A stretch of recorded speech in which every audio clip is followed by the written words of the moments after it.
Ciao a tutti amici di Matto Scacco, siamo già pronti per vedere una nuova entusiasmante partita. La partita è stata giocata pochissime settimane fa dal vivo, quindi ci troviamo in Norvegia durante il campionato a squadre norvegese e con il bianco abbiamo il grande maestro David Ovole, mentre con il nero il maestro internazionale Ostmue Geir. Vediamo un po' come è iniziata la partita. Prima mossa C4, quindi siamo nel pieno dell'apertura inglese dove il bianco cerca di controllare il centro della scacchiera a distanza e quindi in questa posizione gioca tranquillamente alfiere G2. Chiaramente il pedone C4 non è difeso da nessuno, però vi dico che quando il nero lo catturerà, il bianco avrà senz'altro un compenso oppure la facilità di riprendere quel pedone dopo una possibile cattura con la regina. La partita prosegue in questo modo, quindi il nero preferisce risviluppare rapidamente i propri pezzi, quindi giocando cavallo F6, il bianco fa lo stesso preparando l'arrocco e qui ci sono tante mosse interessanti. In partita il nero ha deciso di catturare immediatamente il pedone C4, ma questa solitamente è una mossa che darà un gioco molto più semplice al bianco, mentre la variante critica probabilmente è quella di giocare qualcosa come C6 per poi cercare di catturarlo e eventualmente sostenerlo con B5. Altre possibilità per il nero, senz'altro l'eventuale spinta in D4, perché il nero qui potrebbe decidere di portare un pedone in D4 per rafforzarlo, quindi se il bianco continuasse la sua partita in modo naturale, quindi arroccando corto, il nero potrebbe rafforzare il controllo del centro, quindi un pedone in C5 rafforza il pedone centrale in D4, quindi il centro della scacchiera per adesso è di controllo del nero e ovviamente la partita potrebbe proseguire in questo modo. Vi dico subito che chiaramente questa non è una posizione vantaggiosa decisiva per il nero, perché qui il bianco potrebbe cercare di aggredire il centro avversario attraverso queste due spinte, che sono due spinte di pedone tematiche per evitare che il nero riesca facilmente a mantenere un controllo del centro. Tornando alla partita, quindi dopo cavallo F3, il nero ha giocato una mossa che prima, qualche istante fa, ho detto che è una mossa impegnativa perché il bianco rapidamente con questo scacca re recupera il pedone e si troverà con una regina in una posizione molto ambiziosa, perché questa regina è in una posizione abbastanza attiva. È chiaro che muovere troppo spesso, troppo velocemente la regina potrebbe avere delle controindicazioni, infatti siamo in piena teoria e qui il nero gioca a 6. Se il bianco arroccasse, che non è la mossa della partita, la controrisposta da parte del nero potrebbe essere questa, ossia guadagnare un tempo contro la regina. Se questa regina si sposterà, l'alfiere si posiziona sulla diagonale più lunga contrastando l'alfiere di fianchetto del bianco. Chiaramente ci sono altre possibilità, perché questa regina il bianco potrebbe pensare di spostarla qui, magari attaccando la torre avversaria, quindi guadagnando un tempo, ma anche in questo caso il nero sposta la torre riproponendo la minaccia.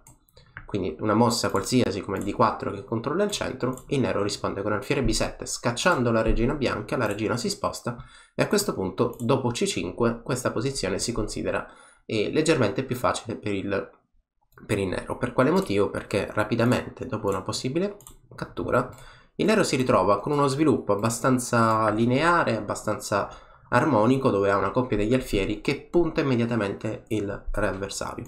Quindi occhio alla teoria, chiaramente in piena teoria ci sono tantissime mosse possibili, tantissimi approfondimenti da fare. Non mi dilungherò oltre, non voglio diciamo annoiare nessuno con tutte queste varianti. Allora, la regina si sposta in B3 e l'idea è semplice: se il nero decide di continuare un po' come prima, quindi spingendo B5 per poi far C5, in realtà corre il rischio di subire questa mossa. Quindi il cavallo si sposta, attiva l'alfiere attacca la torre e quando la torre si sposterà il cavallo del bianco si posiziona in C6 creando il doppio. Quindi in questa posizione il bianco otterrebbe un vantaggio. Donna B3 è una mossa molto furba, molto precisa, perché appunto evita il gioco che voleva impostare il nero. Il nero continua con C5, prima o poi chissà cercherà di fare B5, ma il bianco diciamo lo blocca immediatamente, quindi gioca 4 per impedire che la spinta, la presa di spazio sul lato di regina, sul lato di donna con B5 si possa realizzare. Il nero continua il suo sviluppo, quindi regina C7, A5 è una mossa importantissima. La mossa A5 potremmo dire che è una mossa strategica che serve per due motivi. Il primo, cercare di bloccare la possibile spinta del pedone in B5, perché ricordiamo che in caso di B5 c'è sempre questa presa al passo che in tanti dimenticano, che rovinerebbe immediatamente la struttura pedonale del nero. Sono dei piccoli vantaggi che il giocatore professionista potrebbe cercare di trasformare in vantaggi un po' più importanti, come il vantaggio di materiale e il vantaggio di spazio e così via. Quindi la spinta del pedone in A5 blocca sicuramente l'avanzata del pedone B del nero, ma controlla una casa debole, una casa di cui il nero ha già perso il controllo, quindi in futuro un'ambizione del bianco potrebbe essere cercare di conquistarla con uno dei suoi pezzi. La partita continua, B5 effettivamente è stata fatta lo stesso, ma vediamo un po' cosa accade, perché il bianco cattura al passo, così come dicevamo prima, e dopo questa sequenza di mosse, chiaramente il nero voleva spingere in C4, quindi il bianco lo anticipa giocando D3, e dopo questa sequenza di mosse il bianco, io dico, che ha una struttura pedonale migliore. Per quale motivo? Questo pedone in A6 è un pedone rimasto da solo, non può più essere difeso da altri pedoni, quindi lo potremmo considerare un pedone isolato, così come il pedone in C5. È vero che il bianco ha un pedone in B2 che è brutto non meno che i pedoni del nero, però il nero ha più pedoni brutti, quindi più pedoni isolati rispetto al bianco. Tra l'altro potremmo anche aggiungere che ci sono tantissime case deboli per il nero, quindi case di cui il giocatore ha perso il controllo con i pedoni, tra cui 1, 2, 3, 4, 5, 6 e così via. Allora, la partita è continuata così. Torre B8. Torre B8 chiaramente vuole cercare di creare un po' di tattica posizionando la torre nella stessa colonna della regina avversaria.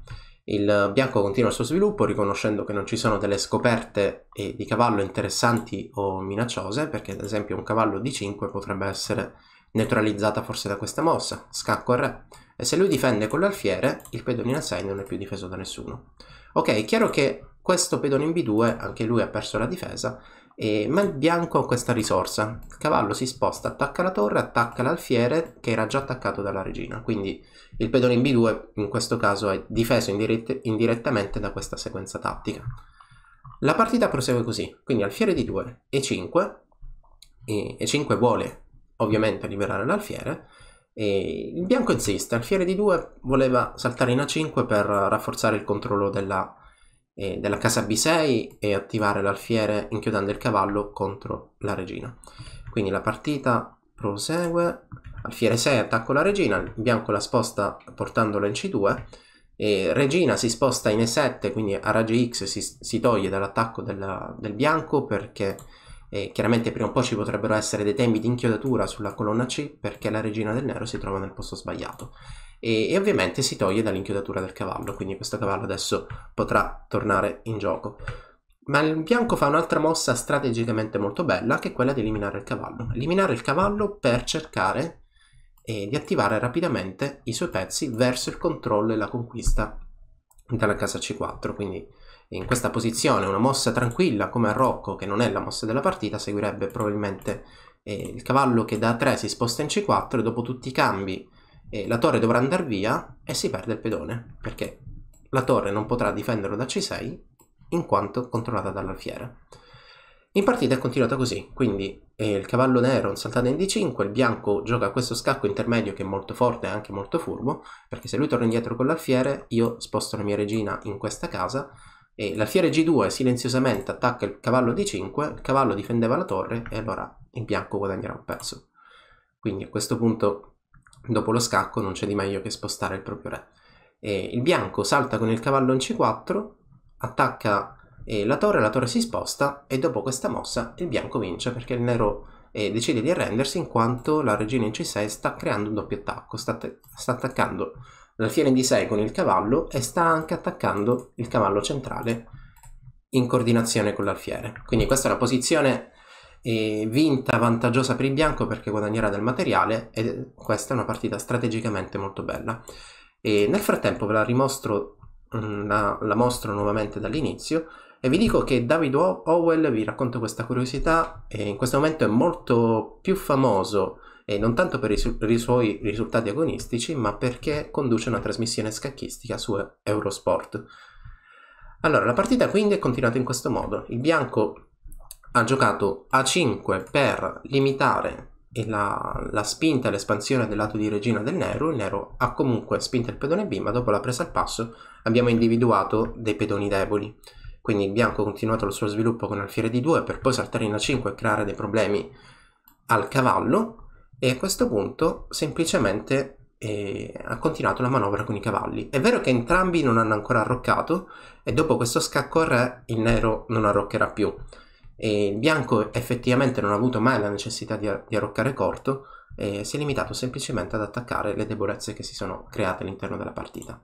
Quindi dopo regina c6 il bianco ha vinto e spero che questa partita strategica un po' meno tattica rispetto alle altre vi sia piaciuta. Come sempre nella descrizione del video trovate tutti i riferimenti. Ciao a tutti e alla prossima! E ora per continuare che cosa posso fare? Beh, innanzitutto ti consiglio di iscriverti al nostro canale in modo tale da non perderti le nuove video lezioni. E poi puoi vedere il video che è stato più cliccato in questa settimana. Ci vediamo, ciao!